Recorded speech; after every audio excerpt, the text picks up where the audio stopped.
So, welcome to the Seminary Co-op Bookstore. Thank you so much for coming out this evening. As I'm sure you're aware, we've been an independently owned bookstore since the 60s, along with our sister store, 57th Street Books, which is just 2 blocks up and then over to the right. But as you're about to discover, we have an excellent event series. Week after week brings us the latest novelists, academics, and writers of all kinds to present their most engaging, insightful, and newest work. We partner with groups around campus to sponsor speakers on politics, the environment, art, literature, science, religion, and everything in between. And I can personally vouch for the depth of intellect, breadth of creative thought, and range of expertise presented daily at every event. They're really not to be missed. And then please keep in mind that after the event, the books will be available for sale, and you'll be able to have them signed. And tonight, I'm very happy to introduce our featured guest, Sapna Thottathil. And Dr. Thottathil is the author of India's Organic Farming Revolution, What It Means for Our Global Food System. She is an advocate of sustainable food systems and has over 10 years of experience in international development, environmental politics, and food and agriculture. She has worked on environmental policy for multiple organizations, including the Environmental Protection Agency, and Healthcare Without Harm, and has contributed to several articles on sustainable meat procurement, featured in outlets such as Civil Eats and San Francisco Medical Society Journal. She earned her BA from the University of Chicago, where she was awarded the Udall Scholarship for Environmental Leadership, before going on to receive an MSc from Oxford University and a PhD from UC Berkeley, where she was the recipient of a Fulbright Scholarship. She currently serves on the board of directors for the San Francisco Women's Environmental Network and is on the National Advisory Council for the Women, Food, and Agriculture Network. In her spare time, she enjoys cooking, gardening, hiking, and identifying wildflowers and birds. Please join me in welcoming Sapna Thottathil.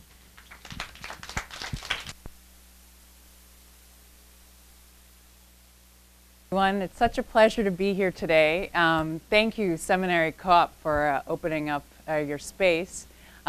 It's true, I was an undergraduate here between 2000 and 2004, and I never dreamed at that time that I would be an author coming to the Seminary Co-op, so I feel really lucky to be here. Being at the University of Chicago was really formational in my theoretical thinking about the world. I read a lot of great core books that have stayed with me and that informed my research questions, and so I just feel so honored to be back, and thank you for welcoming me back, and thank you for coming to hear me talk about India's organic farming revolution. I also wanted to thank my parents who are in the audience, who live in the Chicago suburbs. And they're actually going to come up in what I read today, so I hope you don't mind, Mom and Dad.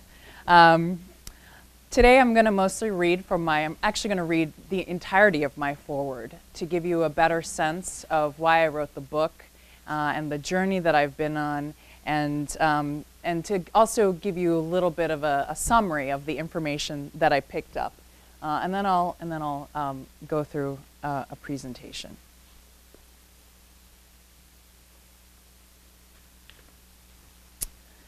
Okay, so the foreword is called From India to My Plate. And it starts in England. When the British government announced in 2000 that it would cut 60% of its greenhouse gas emissions by 2050 to mitigate climate change, no one expected that this plan would conflict with sustainable development and poverty alleviation in countries like India. Unfortunately, development agencies, nonprofit organizations, and religious groups soon found themselves working at cross purposes with each other. The problem was food miles. As consumers, activists, and policymakers began to realize that the distance that food travels to reach us could increase its carbon footprint, the amount of energy required to bring food from seed to plate, importing fresh produce and dry goods from afar seemed increasingly like a bad idea. Several organizations therefore advocated that British consumers only buy local food. The logic went like this. If everyone were to lower their food miles by consuming smaller amounts of imported goods and greater amounts of local produce instead, less air, ship, and rail transportation would be needed to bring imported foods into Britain. The consumption of fewer fossil fuels and less energy in shipping would lead to a smaller amount of carbon dioxide being released into the atmosphere, and climate change's disastrous effects could potentially be forestalled. So this is a picture of a climate rally that I attended in 2005. And you can see that one of the posters has a picture of our former president, George Bush. He was the president at the time, and many consumers and activists in England were angry at the United States for not taking an official stand on climate change. And at the time, food was identified as this thing where consumers could fixate on for mitigating climate change and for making an impact on the environment. Organizations dedicated to development found themselves conflicted about this announcement from the British government. Oxfam, for example, had been promoting organic and fair trade farming in the developing world as a sustainable development strategy for years. It hoped that connecting poor organic farmers in places like Africa and India to premium export markets, typically in countries that formerly colonized them, would augment farmers' incomes and improve their livelihoods. But Oxfam was also committed to mitigating climate change and supported the goals set by the British government. Meanwhile, British consumers concerned about these issues were becoming confused about which products they could ethically buy from grocery stores. For example, when given the choice between local British apples or fair trade apples from South Africa produced with minimal chemical inputs, what were they supposed to select? This is precisely a choice I encountered at a store in Oxford, England in 2005. At the time, I wasn't sure which to purchase. I hemmed and hawed, oscillating between the selections, and then eventually bought both, using my research as justification. Someone asked me in a reading which apples I preferred, and to be honest, I can't even tell you, but I did buy both. Between 2005 and 2006, I studied the trade-offs between fair trade and local foods while earning a master's degree from Oxford University. To gauge consumer attitudes, I interviewed 460 shoppers at retail food outlets in England. I discovered that many people grappled with similar concerns about their food. Said one customer to me, when given the choice between an organic apple from abroad and a local apple produced conventionally, "I personally never ever buy a foreign apple. They taste disgusting. They're revolting. If you can get them banned, I'd be for it. They're disgusting." Another consumer expressed less scorn and more anxiety. "I tend to buy local food rather than imported, although I then worry that by not buying and supporting developing economies, I condemn the third world to continuing poverty." And yet another shopper told me, "I'm often unsure whether to buy organic." Through these interviews, I unearthed a diversity of feelings, mixtures of doubt, disdain, and even paternalism toward countries like India that export food to the United States and Europe. While I found that several consumers focused on questions of taste and provenance, whereas others emphasized farmers' livelihoods, I also found that most people were uncertain about how to make sense of competing arguments while shopping. Further, I began noticing that these consumer opinions echoed growing debates about the place of organic agriculture in our global industrial food system. Soon after I conducted these interviews, Michael Pollan's Omnivore's Dilemma hit bookstores in 2006. Exasperatedly, he described difficulties, much like those I had encountered, in determining the merits of various ethical products in a Whole Foods grocery store in California. The answer to what to eat for dinner, he concluded, was not simple. I want to say here, that was 2006, and the year today is 2014, and consumers are still grappling with these concerns. However, this book is actually not about consumers, but organic producers. Asking myself what to eat for dinner prompted me not just to think about what I was buying, but to study farming practices hundreds of miles away from Oxford, England, as well as from my home in the United States. I wanted to explore how the food I bought was produced, to find an answer to the dilemma I had identified in 2005. Is there an inherent conflict between sustainable agriculture and a globalized world? My interest in this question wasn't purely intellectual. As a first-generation Indian American whose family historically engaged in farming, the issue of sustainable food imports and exports piqued my interest. I'm the daughter of farmers who chose to leave their home in Kerala, a state in southern India, and their agricultural roots to work in other professions in the United States. As a child growing up in America, if I happened to express any hesitation over finishing the vegetables on my dinner plate, my father would often say sternly that poor children were likely going hungry in India that very moment. While parents may frequently scold their children for neglecting their vegetables, my father's reprimands had a personal meaning. Although he grew up on a farm in Kerala, surrounded by family with extensive knowledge of agriculture, he experienced hunger on a regular basis. His parents and siblings often did not have enough money from their agricultural work to buy food. The oldest child in his family, my father was born a few years after World War II, when a combination of global, political, and ecological factors caused the newly formed nation of India to experience severe food shortages. In moments of reflection and reminiscing, my father would sometimes share with me his strategies for combating hunger while he was young, including drinking a lot of water so that he would feel full. Eventually, both my father and mother pursued another strategy to lessen their agrarian hardships. They left farming and India to pursue occupations with fewer risks and more rewards halfway around the world. To understand the global economic system that structured my parents' choices, as well as the contemporary food system, I decided to continue my research on food and agriculture through a PhD program in geography at the University of California at Berkeley. When it came time to do my fieldwork, I went back to my parents' former home in Kerala, spending 14 months there between 2009 and 2011, studying farming practices and access to global markets. These 2 years were an exciting time to be in Kerala because in 2010, the state passed a policy to convert its entire agricultural production to organic practices within 10 years.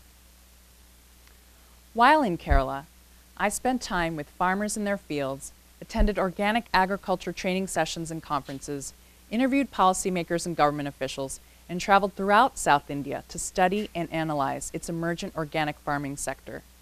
Close to 9,000 farmers were farming organically in Kerala by the time I left.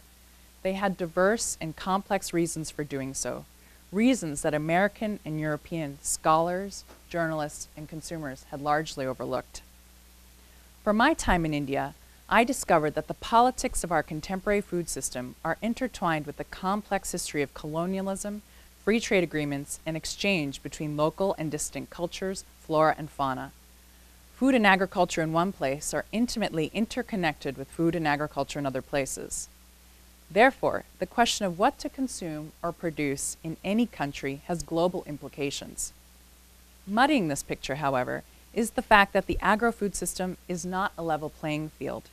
Its multifaceted history has produced a world where millions of people remain malnourished, even though the overall global acreage devoted to agriculture has increased and produces enough food for everyone alive today. Much of that food is left to rot, or is diverted for fuel, or it remains unavailable or too expensive for those who need it because of financial speculation in commodities, the inadequacy of distribution networks, and poor wages. Many people just cannot afford to buy food in today's world. Moreover, and ironically, the growing footprint of agricultural production is contributing to several health-related and environmental problems, from pesticide poisonings to a decline in global biodiversity. In this book, I examine the place of South India's organic farming movement in our contemporary globalized food system. My aim has been to complicate the conversations about food imports and the role of sustainable agriculture in places like India. Stories from Kerala's organic producers illustrate the fact that the debate around organic agriculture must move beyond taste and whether consumers should purchase local food. As a political movement, organic agriculture can be much more in fostering grassroots political empowerment, in protecting the health and well-being of farmers and their families, and in constructing mutually beneficial trade relationships. Organic farming in India represents one positive step toward reforming industrial agriculture and ensuring a healthier, more sustainable future for all of us, producers and consumers around the world alike. So that's a brief introduction to my journey and how I came to ask the questions that I did. And I really want to emphasize that organic farming represents something different and exciting in Kerala and India's agriculture. Organic farming is a rapidly growing phenomenon in India. Between 2003 and 2010, the area under certified organic agriculture grew by almost 2,500%. For the sake of comparison, the rate of growth for the area under certified organic production in the United States was just 12% between 2008 and 2011. Over 500,000 organic farmers live in India, the highest number of organic producers of any country in the world. Some estimates suggest that organic retail within the country may even be growing at a rate of 100% per year. And in 2009, Indian farmers sold $100 million worth of organic goods such as rice, spices, and fruit to Europe and the United States and other countries. Market estimates forecast this amount doubling by the end of the year. So to understand why this is so extraordinary, I thought I'd briefly go through the absurdities of what we consider the industrialized food system and how the majority of the food around the world is produced today. So I'm going to read just briefly from the first chapter. Industrial agriculture is fossil fuel and energy intensive, highly dependent on artificial inputs of fertilizers and pesticides. Farmers rely on machinery and grow monocultures on large plots of land. Livestock operations are concentrated, and much of that labor is low wage. In countries like the United States, some farm laborers are undocumented workers who are paid meager wages and have no guarantee of job security or benefits. One of the main goals of such agriculture is to produce high yields, ideally for greater profits. The scholar Michael Bell has deemed this monologic, that cheap food is all that we should ask of agriculture. Unfortunately, profit margins tend to be thin in industrial agriculture as unpredictable weather can destroy crops, and since unpredictable global markets and free trade agreements can depress commodity prices, boom and bust cycles are the norm. As such, farmers are constantly under pressure to extract profits where they can, whether through cheaper labor or by cramming livestock into smaller and smaller areas. The intensification of farm operations has increased nutrient waste runoff into watersheds, led to inhumane practices toward farm workers and animals, and has prompted many families to leave agriculture. Corporate entities now control larger shares of agricultural operations around the world, and agricultural activities currently have among the largest environmental footprint of any human enterprise. So I thought I'd turn to India to explain some of these agricultural absurdities. Okay. So as I said, I'm going to turn to India now to talk about, more specifically about some of the, how industrial agriculture has looked, and some of the impacts that it's had on the health and environment in India. So endosulfan is an example of a chemical pesticide that has negatively impacted human health in Kerala. For a quarter of a century, an entity sprayed this pesticide aerially over its cashew plantations and neighboring populations to control pests like mosquitoes. So endosulfan is what is known as a broad-spectrum pesticide that has been used to control leaf miners in coffee. And coffee is an important crop in Kerala, which I'll get to towards the end of this slide, presentation. Leaf miners are the larvae of bugs like flies and moths, and they live in and eat leaves, creating these white trails. So this is leaf miner damage on a plant in my backyard in California. And in the US, endosulfan was used to control pests in citrus populations, especially leaf miners, just like endosulfan was used in Kerala. Endosulfan is being phased out of the US, and it is also being phased out of India due to pressure from organic farming activists. Unfortunately, endosulfan is what is known as a persistent organic pollutant, like DDT. It persists in the environment for years and can travel through the air and water, and it also bioaccumulates. US EPA studies have indicated that endosulfan may disrupt the human endocrine system and negatively affect the nervous system as well. In Kerala, The chemical pesticide has been linked to hundreds of birth defects. The press alone had identified almost 3,000 endosulfan victims by 2010, many of whom had experienced headaches and nausea after being directly exposed to the pesticide. These are some press clippings that I pulled together that talk about endosulfan and how that has affected this one particular community in Kerala. Many of the victims of endosulfan have been small children who have experienced abnormal weight gain, delays in reproductive organ development, and skeletal deformities. These chemicals from industrial agriculture are all around us. And this is an article that I saw in The Guardian about a year ago that I felt was very poignant. Common pesticides can kill frogs within an hour. Those are powerful poisons that we're putting into our food system and that are reaching us and our bodies. These chemical pesticides have been found in placentas, breast milk, and umbilical cords, so before humans are even born. 3 million cases of pesticide poisoning are reported globally each year in human populations. Over 250,000 Indian farmers have committed suicide since 1995 due to unbearable debt burdens they built up while trying to industrialize their agriculture. Between 2003 and 2007, close to 1,000 farmers took their lives in Kerala. Many were deep in debt and food insecure. They possessed less than 1 acre of land, which they used mostly for the cultivation of commercial cash crops. Several of these farmers had taken out loans to purchase agricultural inputs, like high-yielding varieties of seeds and chemical fertilizers. And many of these farmers committed suicide by drinking pesticides.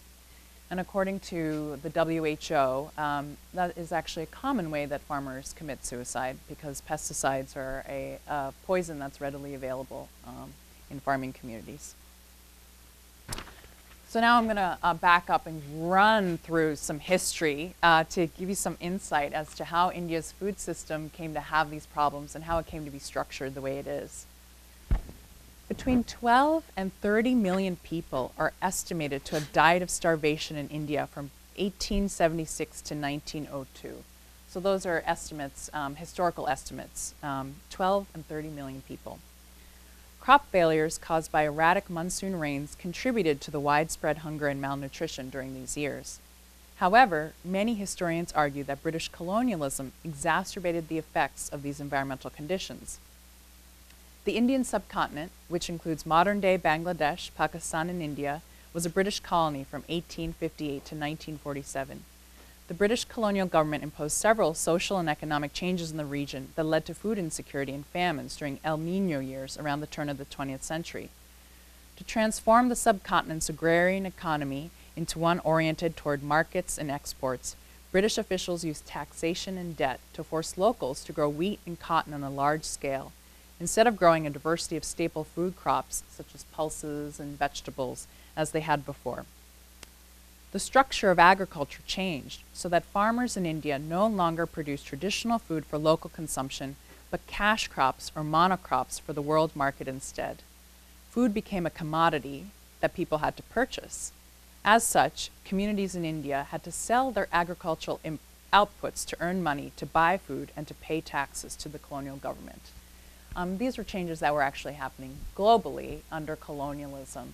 And for the first time, many communities, and it wasn't just in colonies, it was all over the world, communities had to produce agricultural output and produce things in order to buy food. This happened for the first time in history. This new economic system exacerbated the problems caused by changing weather patterns.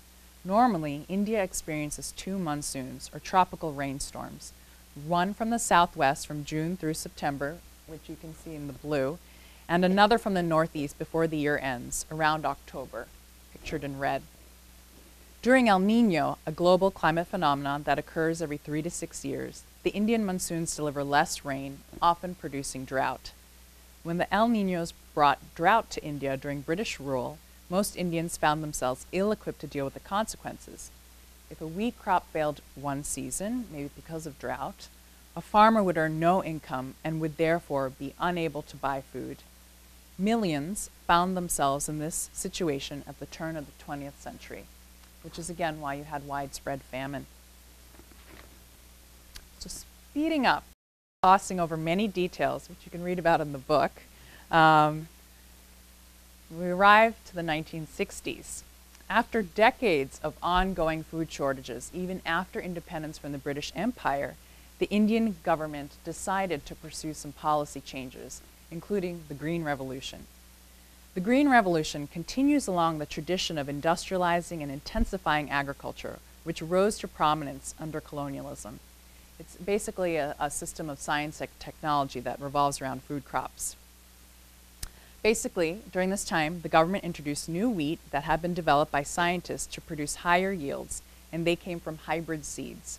Seeds that produced a first generation of vigorous, high-yielding plants, but whose progeny were unlikely to be healthy or capable of the same production outputs as the previous generations. After years of scientific experimentation, the national government facilitated the spread of the Green Revolution throughout India. The government subsidized prices for inputs such as fertilizer and funded large infrastructure projects around water and irrigation to promote the purchase, planting, and growth of high-yielding varieties of wheat. Scientists and policymakers encouraged farmers to buy these new varieties each growing season, as opposed to saving seeds, to continue obtaining high yields of wheat on a regular basis. And they also found that these new varieties did well when coupled with chemical inputs such as chemical fertilizers and pesticides, as well as increased irrigation. In Kerala, the first Green Revolution technologies and experiments centered on rice, particularly this one variety called IR8. After the advent of the Green Revolution in Kerala, most farmers abandoned traditional varieties of rice and adopted and used chemical fertilizers and pesticides more widely.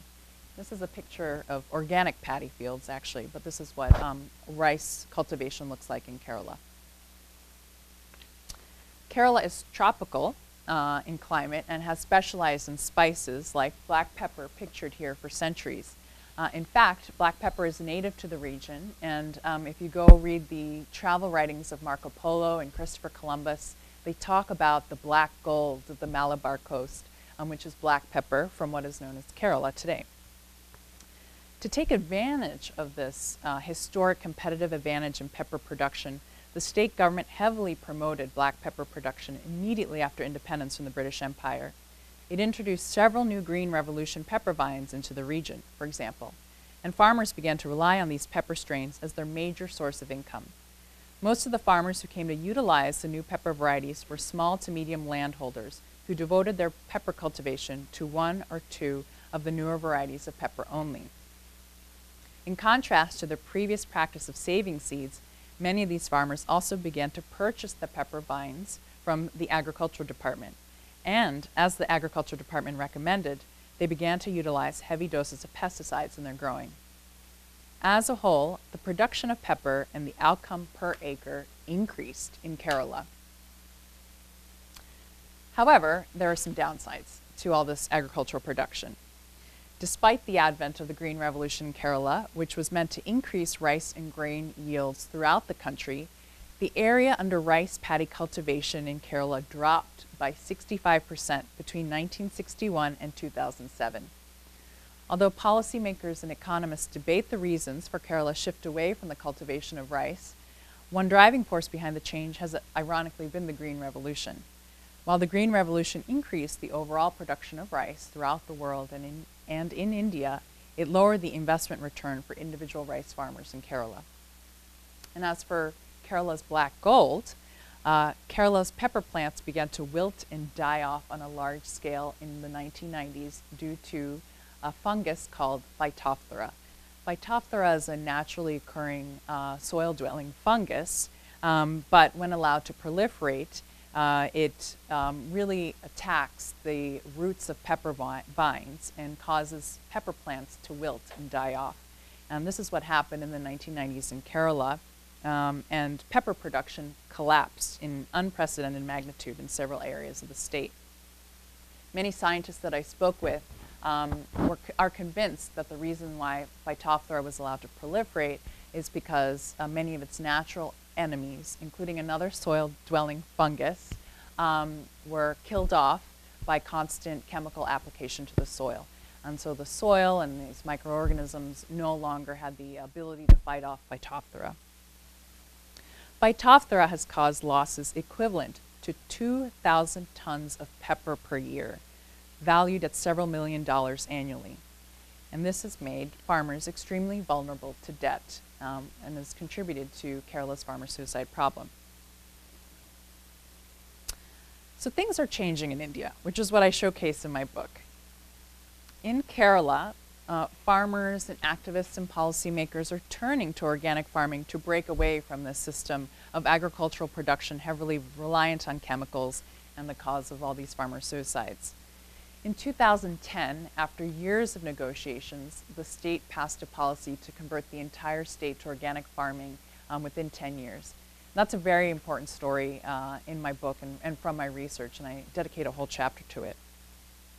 Funding for organic farming from the state is now around $2 million, which is a significant amount in India. 15,000 farmers in Kerala are currently now already or in the process of being certified organic for export to the US and Europe. So I thought I'd just quickly go through some of the things that I observed in Kerala. So one of the things I noticed in Kerala or documented was the changes that farmers are pursuing to end their dependence on chemical agriculture and chemical pesticides. So what you have here on your left is this person who's pushing a contraption called a cono weeder. And basically you push it through rows of paddy fields and it digs up weeds. So that's a manual way of weeding instead of having to apply chemical pesticides. On the right-hand side is a drum with a mixture in it called panchagavya, and that is a mixture of things including cow dung and urine and milk. And what farmers do is they put it onto a drum or a container and let it ferment for several weeks, and they stir it, and I see some reactions. It smells, it really does smell. However, this is really great for the soil. And research shows that applying inputs like manure and panchagavya can improve the organic matter of soil, improve soil fertility, and boost plant growth. This is a picture of a heritage cow that was subsidized by the Kerala state government to a group of farmers to create that mixture. This is a young cow. And farmers are also starting to save their seeds in Kerala as opposed to buying their seeds each year, again to break their dependence on these external markets. This couple on the left is saving and planting a variety of rice called navara, which is a red rice native to the region of Kerala and has medicinal properties. And in the upper right-hand corner, you have all these varieties of rice that are being saved by this organization. And many of these varieties have really great traits such as drought tolerance and saline tolerance, important traits that will be useful to the region, especially as the climate changes. There are now growing domestic markets for organic produce in India. India's growing middle classes and urban populations are increasingly wanting organic produce. And as I mentioned, some estimates suggest that organic retail within the country may be growing at a rate of 100% per year. Actually on the right is a variety of, this is on a farm that I visited, and what's growing are cucumbers, a variety that you don't see in American supermarkets. And finally, as I mentioned, and again, which is an important story in the book, is the growing government support for organic farming in India and Kerala, including this 2010 policy that the state government passed. So to me, talking about what has been going on in Kerala thousands of miles away has been an important and unknown story to document in detail given organic farming's criticisms. And I just want to go through one that was very high profile in the media last year. And this is a study that came out of the Stanford University School of Medicine. So again, I'm going to read from the introduction. One of the critiques of organic food is that it offers limited nutritional benefits, even though it costs a lot more at the grocery store than conventionally grown food. This issue gained traction with the release of a 2012 Stanford University School of Medicine paper entitled are organic foods safer or healthier than conventional alternatives? After reviewing over 200 English language studies of nutrient and contaminant levels in organic foods from January 1966 to May 2011, the authors concluded that the published literature lacks strong evidence that organic foods are significantly more nutritious than conventional foods. Subsequently, social media and news outlets buzzed with discussions about the benefits and drawbacks of organic food consumption. This New York Times headline, for example, ran, Stanford scientists cast doubt on advantages of organic meat and produce. National Public Radio aired a segment titled, When It Comes to Buying Organic, Science and Beliefs Don't Always Mesh. Roger Cohen, an op-ed columnist for the New York Times, welcomed the Stanford study, calling organic food elitist and equating it with paying to send your child to private school. Web commentary for these and similar media included statements by consumers who no longer wish to buy organic food.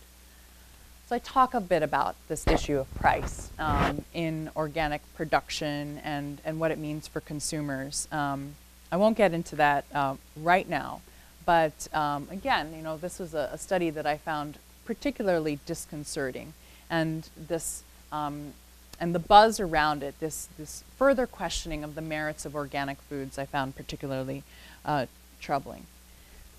This is another criticism that the organic farming movement has been facing, and this is a very complicated slide, which I'll explain. But one of the criticisms is that organic food has been co-opted by large corporations, which is leading to a watering down of organic standards.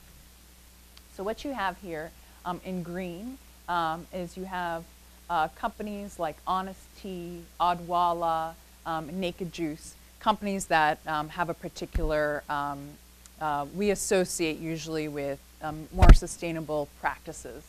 And in yellow are larger companies like Conagra, Pepsi, Cargill, those that don't necessarily have a greater reputation. They don't have a great reputation when it comes to environmental sustainability. But what this slide shows are the mergers and acquisitions that have happened in the past few years in the organic sector. Many of these larger companies have acquired these smaller companies. And again, this has been a criticism that's been high profile here in the organic farming movement, that the organic farming standards are becoming watered down and they may not necessarily be benefiting producers anymore. So whether or not organic farming is outgrowing its ideals is a major question that I tackle in the book. But up front, and as you can tell from the title of the book, I argue against those criticisms using Kerala and India, using examples from Kerala and India. I found that in Kerala, organic farming is empowering farmers, and momentum is growing to do agriculture differently. And this is making a difference in the everyday lives of farmers. As one farmer told me, he feels at peace on his farm, as an organic farmer. So I thought I'd end with a specific story about coffee to give you a specific example of how organic farming is benefiting farmers in Kerala. When people think about coffee, they usually don't associate it with India. India is actually one of the major coffee growing regions of the world. And Kerala is the second largest producer of coffee in India. This year, it produced over 66,000 metric tons of coffee. British planters introduced coffee into Kerala in the 1800s, and area farmers, finding that coffee fared well in the state's humid climate, continued to plant it years after independence. The state government also encouraged coffee cultivation after independence to bring money into the region. So this is what a typical coffee bush looks like in Kerala, and prior to the rise of the organic farming movement, farmers who were growing coffee were selling the entirety of their coffee blends, crops I should say, to local and regional agents and shops. Most of that coffee would end up in blends marketed by national and multinational corporations such as Nestle India, Tata Coffee, and Hindustan Lever. So despite being one of the largest producers of coffee in India, these farmers were not known for high-value coffee and did not trade directly with international buyers. They never set the price for their coffee either. After converting to organic farming, things changed for these farmers. And here's a picture of some of them. Many of these farmers are now part of a group called Organic Wynard that has had a steady connection for the past few years with a large coffee buyer based in Germany. Each year, this buyer consistently purchases around 18 tons of organic coffee at a premium price directly from these farmers. After receiving a request from these farmers, this buyer also now makes these arrangements several months in advance, in the fall, before the coffee is harvested. So coffee is harvested around our winter months, so December and January. As part of these negotiations, the buyer also pays in advance upfront as well. This was negotiated to guarantee to these farmers a market for their coffee and to help them during their growing season. About 3 years ago, the global price of coffee increased between the fall and the winter. As such, these farmers found that the price that they had negotiated several months earlier with their German buyer looked poor. So they opened up negotiations again and eventually came to a new agreement with the buyer, who agreed to purchase the farmer's coffee at a higher price. So I'm going to run through this example in a little bit more detail. So what happened is, in November 2010, the market rate for non-organic coffee in Kerala was around 38 rupees per kilogram. At the time, these organic farmers, part of Organic Wynard, negotiated with their German coffee buyer to have the coffee purchased at 51 rupees per kilogram. So you can see the difference between 38 and 51. Between November and January, however, the global price of coffee rose, and in local markets, the price of coffee rose to 52 rupees per kilogram from 38. And you can see that's a rupee above what these farmers had negotiated with their German buyer. So they went back to their German buyer and opened up negotiations, and the buyer agreed to procure their coffee at a higher rate, at 55 rupees per kilogram. This type of bargaining is uncommon, particularly in conventional coffee markets in the developing world. Organic farming created this opportunity for direct negotiation with real benefits to farmers. During monthly meetings, farmers decide how they're going to use these premiums, and they agreed to utilize the profits from this and previous orders towards school scholarships for the children of group members. So how organic farming actually created this opportunity is a bit more of a complicated story. So if there are lots of questions I'm sure maybe you might have, like how did the farmers find this buyer in Germany? Were they actually happy with the price they ended up getting, 55 rupees per kilogram? And what do rice farmers have to say in response? Actually, there's a bit of a tension in the organic farming movement in India and in Kerala. Whether organic farmers should grow rice and staples for domestic consumption or spices for export. I'm not going to answer these questions today, but I will say questions around what farmers should grow and how to grow these crops are not easy to answer. Just like questions around which apples to buy when you're at the grocery store are not easy to answer either. And that has to do with this, how our food system has come to be structured over time. So if you'd like to know more, please pick up my book. I answer some of these questions, but I'm happy to take questions here today. So I'll open it up now. Thank you for listening.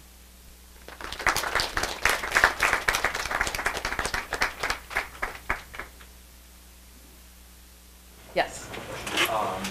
Thank you, Dr. As India transitions from being mostly agrarian economy to being more industrialized economy, and as the population goes from being mostly rural dwellers to being city dwellers, and this is true for both India and China. Where do you see organic farming given its higher labor inputs in, let's say, 25 or 30 years when India transitions back to a post-industrial society?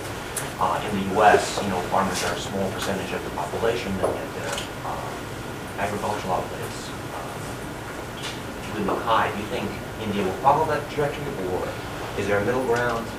Will organic farming go away as the market pressures come? Sure. Let me just make sure I missed one of the words in your question. I think you had a question about labor. Was that it? Or? Yeah. You described the manual ways the farmers are currently employing instead of using pesticides. Those labor inputs are necessary in order for the crops to be certified organic, is my understanding. I don't think they've ever defined organic farming as such, but there are many certifications. As you said, the brand is being diluted. A bit of confusion, but the general consensus, it's a fairly labor-intensive thing. Do you think that as the rural population shrinks, to kind of make my point more concise, that organic farming is sustainable going forwards as far as India and perhaps China? So the question is, as the rural population shrinks, can organic farming be sustainable, or can it be scaled up, given that organic farming is more labor intensive? I think that's a really good question, and I think that's a good research question, to be honest. I think that's an area where we need more research. How can we scale up organic farming, especially given these criticisms of organic farming becoming co-opted by corporations? Organic farming is more labor intensive, and historically, or in the past 30, 40 years, policy direction in India has been to produce more food at a cheaper rate to feed the industrializing cities and the working classes. So I think it's possible to scale up organic farming, but again, this is an area that needs more research. Yes? I have one question, but also I was just thinking in relationship to that, it seems the idea of scaling up speaks to industrialization and practices changing to address that, as opposed to maybe it's a matter of the idea of a local sustainable model and then implement organic growing techniques, but that's local or conventional, organic, and smaller farmers are working in smaller local communities or regionally, so that footprint isn't as big of an issue. So it's kind of going back to a smaller world. I mean, I think that's a good point, and this is all about policy priorities. I mean, how would policymakers feel if more labor was to be used in agriculture? That would be a completely different way of thinking about policy. And so that's not only a research question, but a policy question as well. But yeah. The question I wanted to ask was, in all of your research, have you found any studies that look at communities, the few that exist, that actually truly eat traditionally and locally, live off of their own labor and the food that they grow, also natural to the environment, studies that look at health and wellness compared to pretty much globally how we eat foods that aren't necessarily natural to our area and that are imported and all of that? Are there any studies about that? There are a few studies out there. I think a lot of them are coming out still. I mean, overall, our life expectancy globally has increased, and that has to do with the fact that we have access to many more calories now than we did 100 years ago, 150 years ago. And a lot of that has to do with the green revolution and industrialized agriculture, which is producing a lot of food. And as a population, you can argue we've benefited from that. The other thing that I would say is that there's this idea of, and I didn't get into this in the talk today, but this idea of what is traditional and local is, I think it's important to trouble that, because even communities in Kerala have been connected to international markets for centuries, well before colonialism, and there was a vibrant spice trade in the region. And questions of what's native to a region are now very blurry, because something like coffee has been growing in the region now for over 100 years, and generations of farmers are now, and coffee growing has become a part of the culture of Kerala, and coffee is now very much a part of the diets of people in Kerala. So I think it's important to think about how that too, at this point, has become natural, consuming coffee. So this question of what's a traditional diet is very blurry now, and I think what we should think about now is, how can we produce food without using chemicals, and how can we lower the input of industrialized, of agriculture, and make sure everyone is able to afford to get the calories that they need. Yes? Hi, first, thanks. That was a great talk. Oh, thank you. And my question is actually about certification and whether it is structured in a way that is different for both the global markets and the Indian market, and whether those pricing structures for global market certification, for example, are barriers for entry for smallholders. And the background of my question is that we're currently doing, my postgraduate study is on consumption patterns for consumers. And one of the things we've seen is that price is definitely a concern for middle class buyers. Yep. And it's also linked to trust issues with certification within the country. So they might have faith in like a EU produced label, and that is a barrier for organic farmers because it costs a lot more to get. So, yeah. Yeah, that's a big question about certification in India, and certainly there are a lot of debates around that, the costs of certification. So becoming certified organic means you have a independent third party overseeing the production practices. In India, India now has equivalency with the United States. That means something that is certified organic with a third party certified label can be exported to the United States. So if you go to the grocery store, you can see some organic products coming from India, like organic black pepper, etc. To get around certification, because certification does cost money, and part of the reason why it costs money is because it is a system of standards and laws and regulations that requires infrastructure.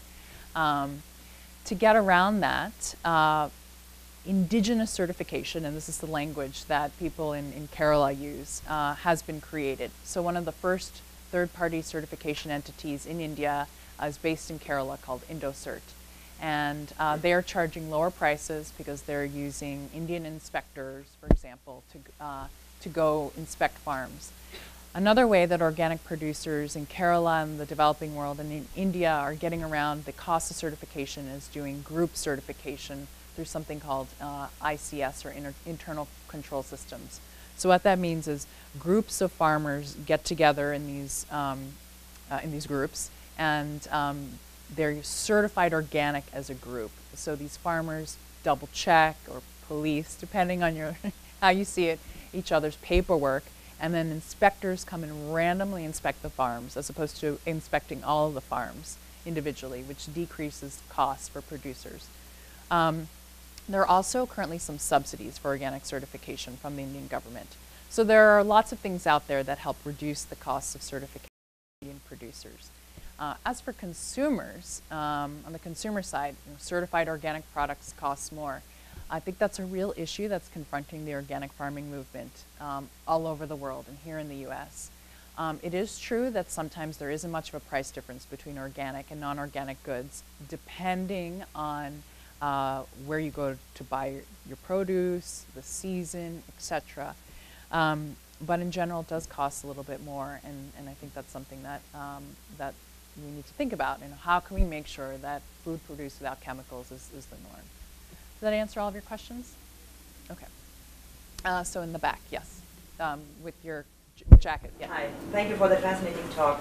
I have a question about details about local repercussions, basically. So to sum it up, you mentioned that you've noticed a shift more towards manual labor, directly connected to the shift towards state-mandated even organic agricultural practices, right? So in a state like Kerala, or in a region like South Asia even, where agricultural labor and questions of land ownership, land tenancy, land work basically has always been so closely tied to caste, class, communities. How does that play out along community lines here in your book? Do you have space in your book to address that perhaps? Yeah. That is a very big question as well. The question is about labor in organic farming, kind of going back to the previous question. The first thing that I want to say is this policy by the state government is not legally about binding. It's a policy. So what's happening underneath it is you have increased subsidies for organic agriculture in India and in Kerala. And the agricultural department and the agricultural extension offices are now hosting organic farming classes, and they have more organic farming manuals, etc. So there's just growing support in general because of this policy for organic farming. The labor question is an important question, and I address it a little bit in the book, but I think that in of itself would be another book, and I think that's an important area of research. Kerala is a place that experienced land reforms in the 1960s and 70s because of the insecure tenancy relationships that existed in Kerala at the time. And so that does mean that you have the majority of the farming is happening on a small scale. And labor, yeah, I'll end it there, but I will say that it's an area that needs a lot more research. Yes, over here. You did mention that the organic produce is much more expensive than the traditional by traditionally breeder post. Can you give some numbers? Because in a U.S. supermarket, any organic produce could cost twice to thrice. Yes.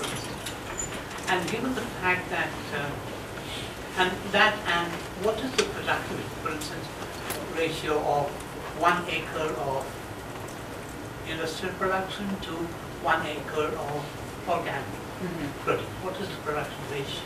And this is very serious because 48% of India's children are malnourished. And obviously none of this organic produce goes only to the city dwellers, upper middle class, the rising upper middle class in India, and for export. None of it obviously goes into the PBS or the public distribution system. So how do you look in terms of its price, in terms of productivity, and India's need to move?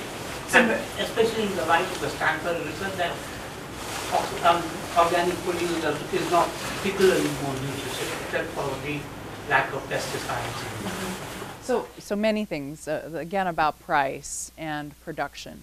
The first is, I can't give you specific numbers for organic food because they vary each season, again, depending on the marketing venue. However, a great study was done by Consumers Union on organic prices. So I recommend checking that out, and that's specific to the United States. And so they did a snapshot of one period of time. As for productivity, there is, before I address productivity, I want to address the Stanford University School of Medicine. Stanford University School of Medicine took something like an apple to talk about, and define nutrition in a very narrow sort of way. Nutrition as being fiber and vitamin content. At the end of that same study, the authors conclude that organic food was less likely to have pesticide residues on it, pesticides that have been linked to a variety of health problems. And so I think what's important to think about when it comes to thinking about food and in apples, we need to start thinking about how that apple was produced. The agricultural system in which it was produced, and these pesticides that are around us, and maybe the residues are small and minimal on the apple, but something like endosulfan is a persistent organic pollutant that is around us, and all these chemicals are found in our bodies. Yields. We globally produced 4 billion tons of food on an annual basis, yet half of that is not getting to people. And that has to do with a lot of reasons, including food waste, poor distribution, particular policies. So the thing I want to point out is there's currently already a policy disconnect between the food that is produced and the people that need it. So how a plot of land responds to organic farming is going to vary from region to region depending on a variety, several variables: climate, existing soil fertility, how a farmer manages that land. And that's an area where we need more research. And there's research of American farms, US farms, that shows that a plot of land that is farmed organically can have the same yields as a plot of land that is farmed conventionally. It is true, in general though, that when a farmer converts a piece of land that has been farmed conventionally to organic farming methods, yields will initially go down. And that has to do with the fact that the soil needs time to regenerate. So that's how I would answer your question. there? Regarding pesticide residues, I know that some of the studies conducted by Kellogg Kuchimati, for example, about vegetables that come from Tamil Nadu, that's where the vegetables come from. Yes. Yeah. They contain 2,000 times more the accepted levels of pesticides. Correct. That's all known. I wonder how it is in the US, because I understand that there are like laws regarding application of pesticides, when you should apply, and every pesticide has a time it's supposed to be applied before harvest. Right. How is it followed in the US? I just wonder. So the question is about pesticide residues on foods in the U.S. To be honest, I'm not as familiar with that body of research, although I have heard and I've read that there are residues on foods, even organic, things that are produced organically in the U.S. Just You can't stop pesticide leaching. right, and there are concerns about pesticide drift happening on farms, that a neighboring farm will be spraying pesticides, and organic farmers are concerned that that pesticide is drifting onto their farms. So I know that those are concerns that do exist here, but I don't have the exact. Farmers follow the policy decisions, or if it's Do not, the- do the U.S. farmers follow Around the- pesticides? the applications? And I guess it's not legal, right? These are all recommendations. Do they follow? Well, individual farmers, I know in India, the agricultural department would recommend particular doses of pesticides to be applied at particular times. But anecdotally, I've heard that farmers didn't necessarily follow those guidelines. If a pest outbreak was particularly severe, a farmer would find himself or herself in a dire situation and might apply a lot more at a much higher rate. I assume that those issues are impacting farmers here too. Yes, on the back with the blue scarf. Thank you again for your talk. I had a question about seeds. So you talked a little bit about the farmers who are saving traditional varieties of wheat that are more nutritionally beneficial as sort of a movement to decrease dependency on big multinational agricultural corporations that sell hybrid varieties. And I'd love to hear a little bit more about that movement and what's happening there, but also if this is sort of a reaction to dependence on potentially exploitative multinational corporations. Do you think that, first of all, is the produce that comes out of like these traditional varieties of seeds, is that going to domestic markets, or do the people who save seeds depend on potentially volatile international food markets? Like, is it a different kind of dependence? Do you know what I mean? Yeah. So again, a few things. There is a growing seed-saving movement in India, and one of the most prominent organizations, the one we hear about regularly, is called Navdanya. Vandana Shiva's organization, or the one that she works with, is doing a lot of seed saving of lots of different varieties of foods, vegetables, wheat, rice. I believe the second part of your question was who's eating some of this. That is, it's a mixture. There is a growing organic movement around rice and in fact, and vegetables. In fact, the subsidies coming from the Kerala state government when I was there in India were only for rice and vegetable production, and those were staying within the local market. So there's a combination of organic produce, vegetables, spices staying in domestically and also being exported. It's growing. The movement for both is growing. Yeah. Yes, you had a question. So just to clarify, you said that Kerala's trying to go 100% organic, but that's just the goal? Like, it's not the law? It's not the law. Because, I mean, that sounds great, but what I worry about is, wouldn't they face like tremendous competition from nearby states that don't follow the same rules and can give the food much cheaper? I mean, it seems like it could it seems like it could collapse. Like a farmer is following all these rules and has a much more expensive product than something coming from like Tamil Nadu. Like, Yeah. to what extent is that feasible? Right. So the law is only, or not the law, policy, it's a policy, it's not a law, it's only 4 years old. And the goal is to convert the entirety of the region to organic farming within 10 years. So we have, you know, there's time to see what happens. It is true, what you said, is there are vegetables, et cetera, coming in from neighboring states that have been tested and have high levels of pesticide residues on them. What I will say is that I mentioned endosulfan. Endosulfan, while I was in India, in Kerala, was making headlines on a daily basis in Kerala. There's a lot of worry and buzz about the food that people are eating in Kerala in a way that I'd never really seen before because of what had happened around endosulfan.